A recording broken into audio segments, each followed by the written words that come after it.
22 November একটা মহাসমাবেশের ডাক দিয়েছিলাম এবং সেখানে আমাদের নার্সিং ও মিডওয়াইফারি যে অধিদপ্তর আছে সেই অধিদপ্তর স্বতন্ত্র করা এবং এর পাশাপাশি 8টা দাবি নিয়ে আমাদের আন্দোলন সংগঠিত হয়েছিল।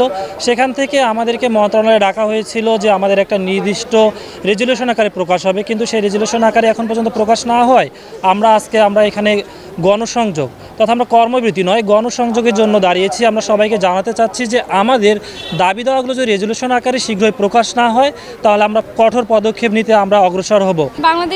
বাংলাদেশ নার্সিং অ্যাসোসিয়েশন এবং বাংলাদেশ মিডওয়াইফারি সোসাইটি কর্তৃক উত্থাপিত 4টি দাবি আছে। তার মধ্যে প্রথমত দাবি হচ্ছে যে আমাদের নার্সিং অ্যান্ড মিডওয়াইফারি যে অধিদপ্তরটি আছে সেটি যেন স্বতন্ত্র থাকে এবং হচ্ছে আমাদের বেসরকারি ডায়াগনস্টিক সেন্টারে যে ভুয়া নার্সগুলো আছে সেগুলো যেন নির্মূল করা হয়। ওদের স্বপ্ন পূরণে পাশে থাকতে পেরে আমরা গর্বিত।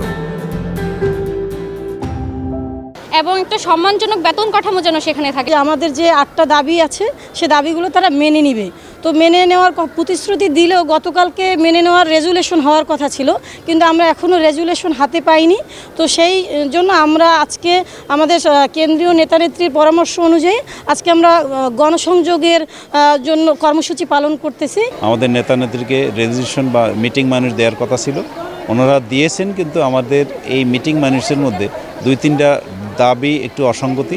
সেখানে আমাদের কেন্দ্রীয় নেতৃবৃন্দ সেই দাবির অসঙ্গতি দেখে সেখানে তারা এটা আবার পুনরায় মন্ত্রণালয় কর্তৃপক্ষকে এটা বিবেচনা করার জন্য ওনারা দাবি করেছেন এবং তারাও মন্ত্রণালয় কর্তৃপক্ষ সেই দাবিটা বলেছেন ঠিক আছে আমরা দেখি আগামী দিনে আপনাদের 3টা বা 4টার মধ্যে আপনাদের সবগুলো সংশোধনপূর্বক একটা সন্তোষজনক মিটিং মাইনুস বা প্রজ্ঞাপন আকারে আপনাদের লিখিত আকারে আগামীকাল আমরা দেব।